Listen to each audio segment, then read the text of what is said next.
l'objectif du salon, ce troisième salon ici au CML, c'est de dire que finalement la mobilité électrique, c'est du domaine du possible, du réalisable aujourd'hui, et qu'il ne faut pas avoir peur de s'engager dans cette voie.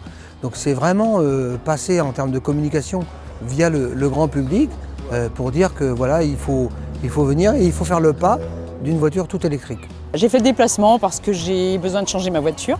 J'ai découvert l'électrique, évidemment, GNV, que je ne connaissais pas, le gaz naturel, et puis l'hybride. Et je me suis fait déjà conseiller par rapport à mes habitudes de vie pour pouvoir changer ma voiture avec de bons conseils.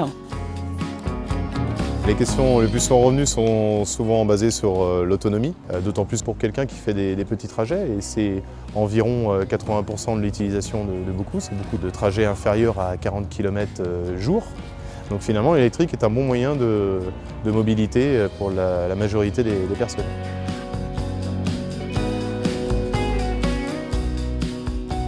Chaque occasion est la bonne pour venir s'interroger, obtenir des informations qui permettent de bien comprendre ce que sont ces nouvelles mobilités, qu'est-ce qu'elles peuvent apporter aux uns et aux autres. Ce qu'il faut dire aux gens, n'ayons pas peur de nous lancer dans ces nouvelles mobilités qui sont les mobilités de demain. Il faut réinventer la mobilité, il faut réinventer la politique de transport en France. Bien sûr, développer les modes alternatifs à la voiture, transport en commun, mobilité active comme le vélo. Mais il faut aussi, puisqu'il y aura toujours besoin pour un certain nombre de déplacements, de se déplacer en voiture, il faut changer les modes de motorisation de nos véhicules.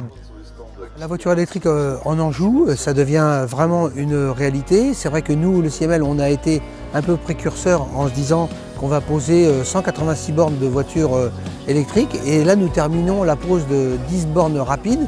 Ce sont des bornes vraiment pour de l'itinérance. Et on sent au travers finalement des recharges, des gens qui viennent se charger sur nos bornes, le réseau finalement public. On voit bien un engouement puisque par mois, on a dépassé les 400 charges, tout confondu. Et ce qui est intéressant aussi, c'est qu'on voit finalement l'interopérabilité, c'est-à-dire des gens de l'extérieur qui viennent sur le réseau du syndicat et aussi des gens du syndicat qui vont dans d'autres départements. Ça, c'est les données recueillies de nos statistiques. Et donc, du coup, c'est la preuve qu'il y a un besoin et c'est une réalité.